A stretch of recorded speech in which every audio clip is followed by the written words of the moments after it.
Qori. Domlani O'zbekiston va boshqa mamlakatlarda mana shu nom bilan tanishadi. Abduvali Qori. O'zbekistonda bu kishi haqida eshitmagan odamlar kam topilsa kerak. Kimdir uni din peshvosi, buyuk imom deb bilsa, kimdir esa terrorist deb ataydi. Ammo domlaning dindagi da'vatlari, masjidda qilgan ma'ruzalari hali hamon dinni o'rganish dasturi sifatida qo'llanilib, yashirincha bo'lsa-da tinglanib va qadrlanib keladi. Va shuni ham aniq aytish mumkinki, bu ma'ruza yoki da'vatlarning hech birida davlatga va yoki siyosatga aralashgan biror narsa topa olmaysiz. Bizning yo'limiz islomga da'vat qilish. Odamlarga haq nima ekanligini bildirish. Odamlar qabul qilib, o'zlariga tatbiq qilib, oilalariga tatbiq qilib, birodarlarga tatbiq qilib, jannat tomoniga yo'lga chiqsinlar. Bo'lmasam qabul qilmasdan jahannamga o'tin bo'lishga tayyorgarlik ko'rarsin. Qo'limizda hozir shundan boshqa huquqimiz bizning yo'q, birodarlar. Hozir biz odamlarni islomga da'vat qilamiz. Xohlashsa ham, xohlashmasa ham. Chunki biz ularni yaxshi ko'ramiz. Biz uni yaxshiligini bildik o'zimizda va oilamizda ko'rdik shu narsani. Ko'rganimizdan keyin ularga ham shu narsani ilinamiz. Xohlasin odamlar bizni maqtasin, xohlasin bizga ozor bersin.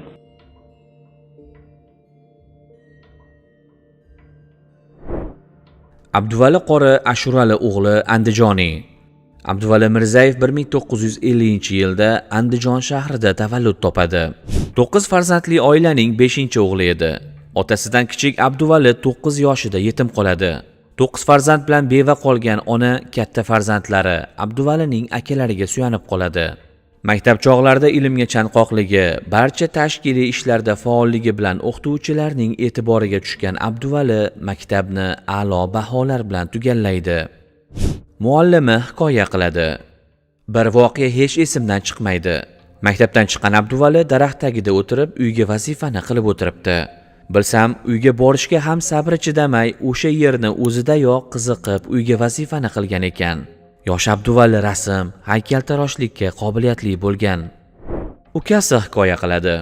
Ramazon oyi iftorga yaqin qolgan. U payt kichik bola edim. Dasturxonda turgan nisholdadan yegim keldi. Ammo kattalar iftor bo'lgach yeysan deyishdi. Men esa bolaligimga borib yig'ladim. Shunda akam Abduvali qog'oz qalam olib nimadir chizdi. Keyin menga va atrofdagilarga ko'rsatdi. Rasmda men yig'lab turibman, qo'limda esa nisholda va nisholdani og'zimga solayotganim chizilgan va tagiga ismim yozilgan edi. Yaqinlarning hikoya qilishicha, domla yoshligidan kitobga mehr qo'ygan.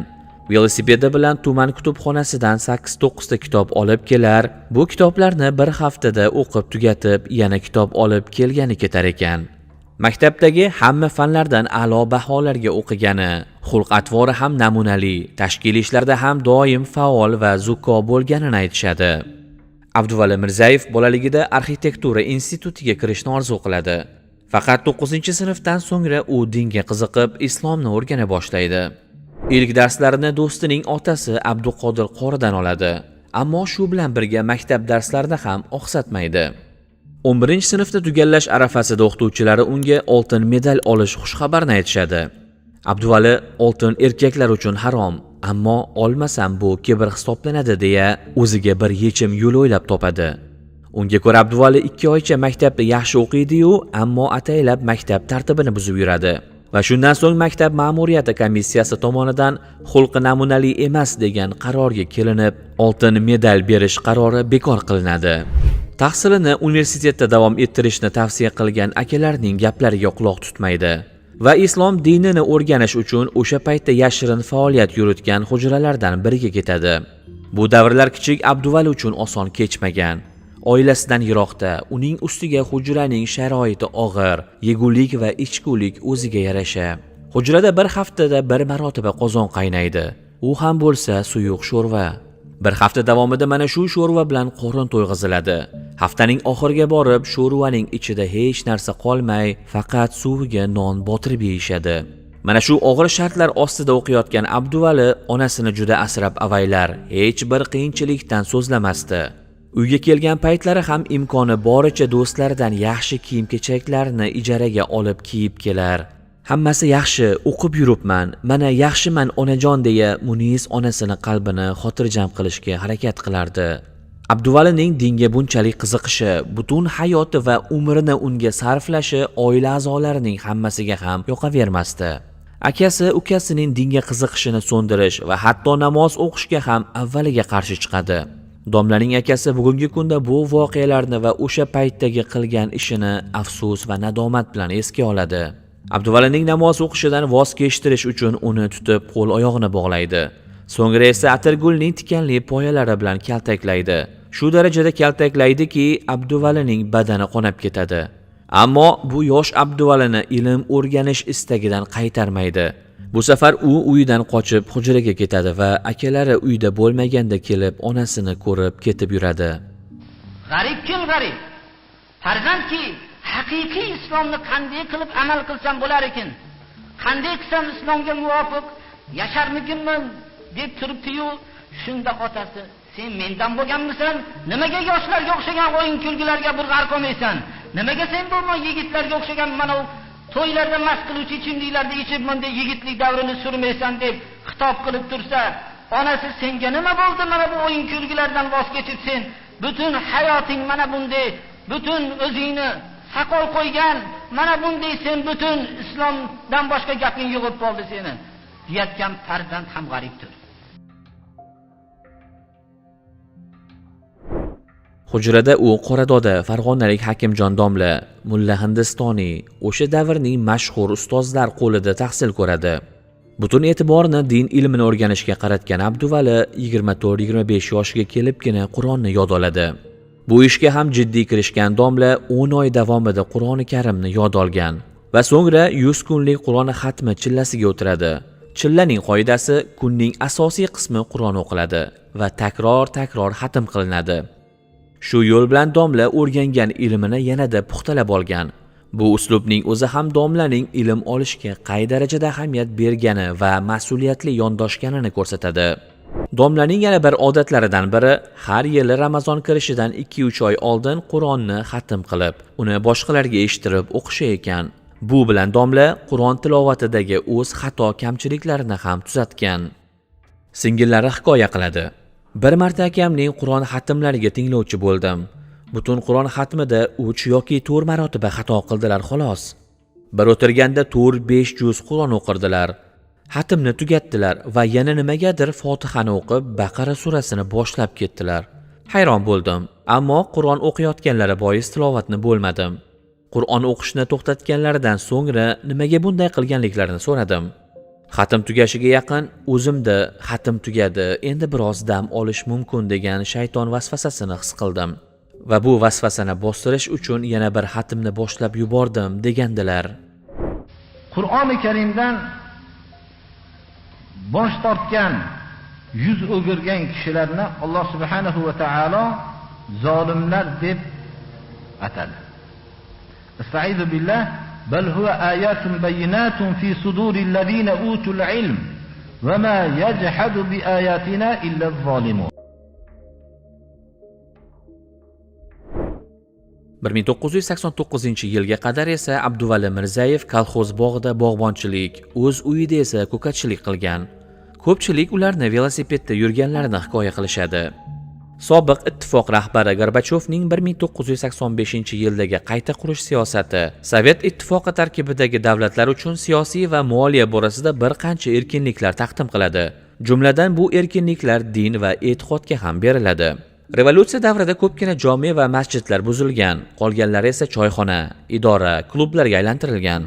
Qayta qurish siyosatidan so'ngra 70 yil mobaynida dinga chanqoq qolgan xalq tashabbuskorlar kuchi bilan mana shu jome va masjidlar faoliyatini tiklay boshlaydi. Jome masjidi ham 200 yil avval qurilgan masjid edi, ammo Stalin davridagi Volodarskiy fabrikasining omborxonasiga aylantiriladi. 89 yilda bu masjid ham xalqning, jumladan Muhammadiy qori harakatlari bilan yana qayta tiklanadi. Muhammadiy qori Abduvali Mirzayevni yangi tiklangan masjidga imom sifatida taklif qiladi. Xalq o'sha paytlar Abduvali domlani unchalik tanimasa ham, so'zi butun va xalq orasida e'tibor qozongan Muhammadiy domlaga bo'lgan ishonchi sababli uning bu taklifini qo'llab-quvvatlaydi. O'sha yillarda masjid imomlarini davlat emas, xalq tanlagan. Mana shu tarzda Abduvali domlaning imomlik faoliyati boshlanadi. Kichik masjidda imomlik qilayotgan Abduvali qorining xutbalarini eshitishga keluvchilar soni kundan kunga ortib borgan. Masjidga nafaqat butun O'zbekistondan, shuningdek qo'shni Tojikiston, O'sh va boshqa mamlakatlardan ham tinglovchilar oqib kelgan. Juma ma'ruzalari vaqtida jome hovlisi namozxonlarga to'lib ketardi. Undan tashqari dushanba din darslari ham tashkil qilingan. Va aynan o'sha yillarda O'zbekiston Diniy ishlar qo'mitasiga masjid va Abduvali domlani imom deb e'lon qilinishi uchun murojaatnoma yoziladi. Ammo diniy nazorat bu murojaatnomani bee'tibor qoldiradi. Chunki Abduvali qori xalq so'ragan savollariga ochiq va lo'nda javob berar va juma ma'ruzalaridagi suhbatlarni hech qanday senzurasiz diniy qo'mitaga tasdiqlatmagan holda qilardi. Domlaning bu harakatlari Toshkent tomonidan o'zboshimchalik, bo'ysunmaslik deya ta'bir qilingan. Alhamdulillahi robbil alamin. Ar-Rahmanir Rahim. Maliki yawmiddin. Iyyaka na'budu va iyyaka nasta'in. Ihdinas siratal mustaqim. صراط الذين أنعمت عليهم غير المغضوب عليهم ولا الضالين.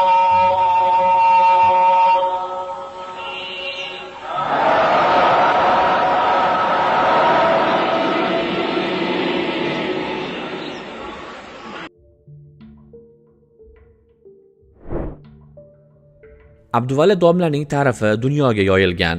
Hech bir oliy ta'lim maskanida ilm olmagan, o'zini yetishtirgan bu olim Rossiya, Hindiston, Saudiya Arabistoni olimlari tomonidan tan olingan. Har bir borgan va ishtirok etgan seminar va ilmiy suhbatlarda o'z odobi va chiroyli bayoni bilan tinglovchilarning e'tiboriga tusha bilgan va notiqlik san'atini yaxshi egallagan. Nizomiddin markazidagi mutasaddi birodarlarim menga musulmon birodarlarimizdan biri buxorolik bir imom sizni ziyorat qilmoqchi deb mendan fursatimga qarab vaqtni tayin qilishimni so'rashdi. Ularning hurmatlaridan rad qila olmay uchrashuv vaqtini tayin qildim-u, qalbim g'ash bo'lib qoldi. Nima bo'lganda ham ziyoratchi Sho'roviylar davlatidan kelgan edi. Tayinlangan kun kelgach ziyoratchini olib kelishdi. Ko'rinishdan nurligina kishi men bilan ajoyib mulozamat bilan ko'rishdi. Mening qalbimda ham bir erish bo'ldi. U namlangan ko'zlarini artib, so'zini Allohga hamd aytish bilan boshladi. Mening ba'zi kitoblarimni mudorasa qilganida Allohdan men bilan ko'rishtirishni ishonqiramasdan duo qilib so'rab qo'yishini, Alloh subhanahu va taolo uning ishonqiramasdan qilgan duolarini ham ijobat qilganidan quvonib ketganini aytdi. Qalbimdagi g'ashlik bu gaplardan so'ng ko'cha boshladi. Shunda u kishi mendan bir vaqtlar kitoblarimni ruxsatimsiz chop qilib o'qitgani uchun o'zi va birodari nomidan uzr so'radi.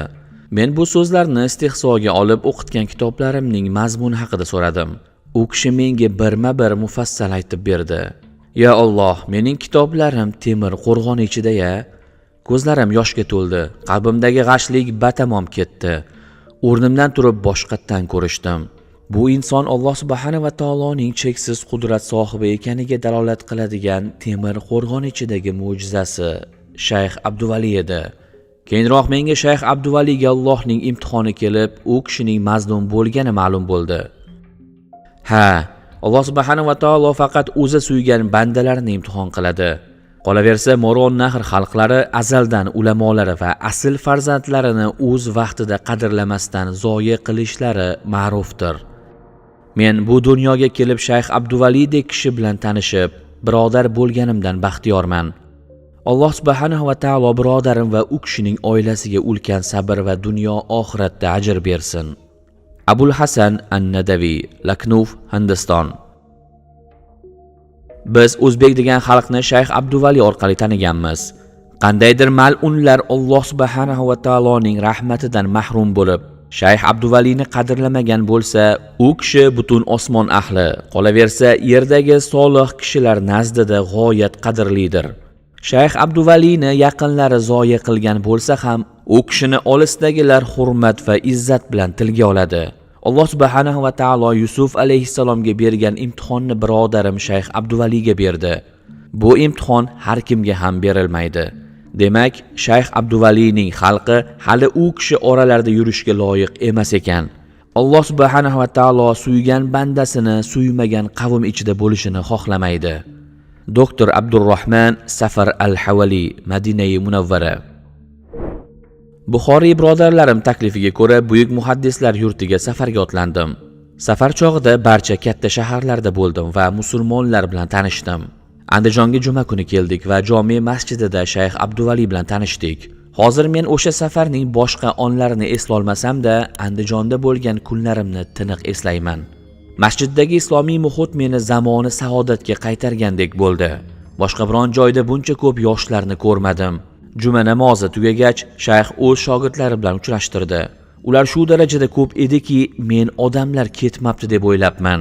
Oramizda tarjimonsiz qiziqarli, men uchun unutilmas ilmiy suhbat bo'ldi. Men Shayx Abduvali to'g'risida ko'p narsalar aytishim mumkin, lekin qisqa qilib aytsam, u kishi 70 yildan ziyod islomni payhon qilib hukm surgan xudosizlik davrida ulg'aygan avlod orasida Allohning madadi bilan tez fursatda o'z diyorida Qur'on va sunnatni tiriltirgan kishidir. Alloh subhanahu va taolo Mo'run Nahr xalqlariga Shayx Abduvalining qadriga yetishini nasib etsin. Doktor Abdulloh Al-G'unayman, Qasm, Saudiya Arabistoni. Moskva shahrida bo'ladigan Qur'on va sunnatdagi ilmiy dalolatlar mavzusiga bag'ishlangan anjumanda ishtirok etish uchun keldim. Tanaffus paytida Saudiy birodarlarim menga bir shayxni Mo'run Nahrdan deb tanishtirishdi. Hayolimdan tinglovchi sifatida ishtirok etayotgan bo'lsa kerak degan fikr o'tdi. Boshqa ishlar bilan bo'lib, u kishini bee'tibor qoldirdim. Tanaffusdan so'ng anjumanni olib boruvchi hozir shu mavzu bo'yicha muhozara uchun so'z muhtaram shayximiz Abduvaliga deb e'lon qildi. Bu menga notanish shayx kim ekan deb tursam, boyagina meni tanishtirishgan kishi minbar tomon qo'zg'aldi. U kishi ajib bir fasohat bilan sof arab tilida Qur'ondagi bir oyat haqida bahs yuritdi. Alloh pok va buyukdir. Hayratimni ifoda qila olmayman. Yonimdagi birodarimdan u kishi haqida so'radim. Ko'p iliq so'zlarni aytdi. Sabrsizlik bilan shayx so'zining tugatishini kutdim. Muhozarani nihoyalab o'rniga o'tirishi bilan odobga zid bo'lsa ham o'rnimdan turib oldiga borib o'tirdim. Ha, bu siz so'ragan ustoz Shayx Abduvali edi. Mening nazarimda Alloh Mo'run Nahr xalqlariga Imom Buxoriy, Imom Muslimlardan keyin ko'rsatgan buyuk in'omlaridan biri vallohu a'lam Shayx Abduvali bo'lsa kerak. Ey Robbimiz, biz Shayx Abduvalini sen uchun yaxshi ko'ramiz va u kishini sening omonatingga topshiramiz. Sen omonatlarga xilof qiluvchi emassan. Doktor Abdulmajid Zindoniy, San'o, Yaman Arab Jumhuriyati. Domlani tashqaridagi hayoti ko'pchilikka ma'lum bo'lsa, biz uning oiladagi farzandlari, ayoliga nisbatan munosabati bilan ham qiziqdik. Abduvali qori yangi kuyovlik paytida men bomdod namoziga turib tahorat olib kelgunimga qadar joyimni yig'ib tashlang. Ko'rpachamni ko'rib yana qaytib yotkim kelib qolmasin degan domla vaqtini ham g'animat bilgan. Oilasiga juda e'tiborli bo'lganini so'zlab berishdi. Qizlari hikoya qiladi. Rus maktabiga borardik. Dadam 5000 ta jamoatlik masjidga imomlik bilan cheklanmasdi. Har kuni shuncha ishlari bo'lishiga qaramay, kunimiz qanday o'tgani haqida so'rardilar. Maktab vazifalarini qilishga ham yordam berardilar. Deyarli har kuni kundalik daftarlarimizni tekshirardi. O'zlari kitob yaxshi ko'rganlari uchunmi juda ko'p turli kitoblar olib kelardilar. Qay birimizning qiziqishimiz qanday bo'lsa, o'sha qiziqishimizni rivojlantirishga harakat qilardilar. Ammo qilolmagan ishimizga majburlamasdilar. Har bir diniy yoki dunyoviy yaxshi ishimiz, o'sishimiz bo'lsin, biz bilan birga quvonib, rag'batlantirishga usta edilar. Bolalik sho'xliklarimiz yoki dunyo ishlari uchun hech qachon urushmagan, doim sabr va bardosh bilan kulib muomala qilardilar. Ammo din borasida qattiqqo'l edilar, lekin bu ham o'ziga xos qattiqqo'llik edi. Hech qachon o'zlari amal qilmagan ishga chaqirganlarini guvohi bo'lmaganman. Avval o'zlari amal qilib, so'ngra buni bizga ko'rsatib, so'ngra qayta bunga chaqirib qildirardilar. Shunda ham buyurmas, balki chiroyli gap, shirin so'z bilan tushuntirishga harakat qilardilar. O'sha payt buni qadrini tushunmaganman-u, ammo bugungi kunda o'zim ona bo'lib ularning tarbiya uslublari naqadar hikmatga to'la ekaniga amin bo'lyapman. Dadam bilan onam doim bahamjihat ish qilishardi. Farzand tarbiyasida ayniqsa bir-biri bilan maslahat qilib yo'l tutishganini guvohi bo'lganman. Charchadim, ol bolalaringni degan gapni hech qachon dadamdan eshitmaganmiz. Hech qachon onang kuni bilan uyda o'tirib sizlarga nima qildirdi kabi gaplarni gapirmas. Onamni zarra qadar bizning oldimizda obro'yini to'kadigan gaplarni og'zlariga olmasdi. Aksincha oyim bilan birga o'tirib, oyisi bugun mana bu qizingiz nima qildi deb so'rardilar. Dunyoviy ishlarda har qancha sho'xlik, arazlash, qaysarlik qilmaylik hammasini ko'tarardilar. Bugungi kunda otalarning farzandlaridan aziz telefonlari bor. Ular farzandlari bilan emas, telefonlari bilan do'st. Farzand tarbiyasi uchun jon kuydirmay, og'izda farzandlaridan katta narsa kutib o'tayotgan otalarga namuna bo'ladigan inson edilar. Uyga doim shu salobatlari bilan assalomu alaykum deb kirardilar. Hech qachon nimaga menga salom bermadinglar, qani salom deb qo'yganlarini eslay olmayman. Ammo yolg'onni juda yomon ko'rardilar. Ramazon iftorlari oilamizda juda shukuhli o'tardi. Iftor dasturxoni yozilgach, hali vaqt kirmasdan hammamizni dasturxon atrofida to'plab, o'tirib uzoq duo qilardilar. Ko'zlarini yumib, qo'llarini duoga ochib, yig'lagan kuyi duo qilgan otam, ularning ko'z yoshidan ho'l bo'lib ketgan oppoq futbolkalari hali hamon ko'z oldimda turadi. 6 qiz va 1 o'g'ilning otasi bo'lgan qora aka farzandlarining nafaqat diniy, balki dunyoviy ilm olishiga ham qattiq ahamiyat bergan. Domla ayniqsa tilga katta ahamiyat bergan. O'zbek tilini mukammal va adabiy ravishda o'rganish bilan birga rus tili, arab tili va hatto tojik tilida ham fikrlarini chiroyli bayon qilgan. Moskvada bo'lib o'tgan diniy seminar va yig'ilishlarda toza ruscha va eski arabchada gapirish bilan mehmonlarni lol qoldirgan. Muxlis xotirasidan 2008-yillar bir turk oilaga tarjimon bo'lib ishlayman. Bu turk oilasi yangi O'zbekistonga kelgan, hali yurtimizning urf-odatlari, bozor o'charlarini yaxshi bilmaydi. O'zbekchani ham tushunmaydi. Oila bekasi bilan bozorga borish uchun chiqdik. Taksi to'xtatdik. Taksiga o'tirganimizda magnitofondan Abduvali qorining ma'ruzalari yangradi. Haydovchiga qaradim. Oppoq yaktak kiygan, boshida do'ppi va oppoq soqolli mo'ysafid. Bir tomondan jasoratiga lol qolib kelyapman. Turk ayol diqqat bilan ma'ruzaga quloq tutadi. Manzilga kelgach mashinadan tushdik. Ma'ruza qilayotgan kishining ismi nima? Qaysi radiodan beriladi? Deb so'radi turk ayol. Bu bir domla, u kishini radiodan qo'yishmaydi dedim. Juda chiroyli va yaxshi da'vat qilar ekan. Agar darslari bo'lsa, men o'sha darslarga borardim dedi. Men ayolga hayrat bilan qaradim. Axir siz o'zbekchani tushunmaysiz-ku dedim. Har bir gapini tushundim. Juda chiroyli gapirdi. Haqiqatan domla toza va sof o'zbek tilida har qanday shevalarsiz, har bir so'zni dona-dona qilib talaffuz qilar edilar. Shuningdek, farzandlarining barchasini rus va arab tillarini puxta bilishga da'vat qilgan va shunga sharoit qilib bergan. Shu bilan birga ularni hunar ham o'rganishga tashviq qilib, qizlar ko'chaga chiqib ishlamasa-da, uyda ishlab pul topa oladigan hunarlarni egallashiga sharoit qilib bergan. Qizlarining har bir hunar yoki ilm o'rganish ishtiyoqini har doim qo'llab-quvvatlab, ularga barcha kerakli sharoitlarni qilib berishga harakat qilgan ekan. Domlaning so'ziga ko'ra, ayol kishining ham o'z mulki bo'lishi kerak. Har bir qizi uchun tilla taqinchoqlar bilan birga tikish mashinasi ham olib qo'yganlarni hikoya qilishadi. Voqealarning 90-yillarda bo'layotganini e'tiborga olsak, domla farzandlarini zamon talablariga muvofiq ravishda tarbiyalaganini ko'rsatadi. Bu aslida ko'pchilik musulmonlar uchun ibratli o'rnak. Aksariyat hollarda qiz bolaning ishi faqat eriga xizmat qilishlik, qiz bola o'qimasa ham bo'laveradi degan fikrga amal va targ'ib qilishadi. Ammo domla qizlar va umuman farzand tarbiyasi borasida ham asl islomda tashviq qilingan yo'lni qo'llagani shubhasiz. Qizlari hikoya qiladi. Dadam uchun go'dakligimda ular menga rahm qilishganidek sen ham ularga rahm qilgin Robbim deya duo qilaman. Mana shu duoni qilayotganimda dadamning menga kasal paytlarimda qaraganlari, Qur'on yodlaganlari, duolar o'rgatganlari ko'z oldimda turadi. Biz oilada 6 qiz edik, ammo dadam hech qachon bizning shuncha qizligimizdan na og'riganlar, na xafa bo'lganlar. Doim qalblaridagi mehr bilan bizni tarbiya qilib, sevib suyganlar. Bu ham bugungi erkaklarga qiz tug'ildi yana deya og'rinayotganlarga bir dars bo'lishi kerak.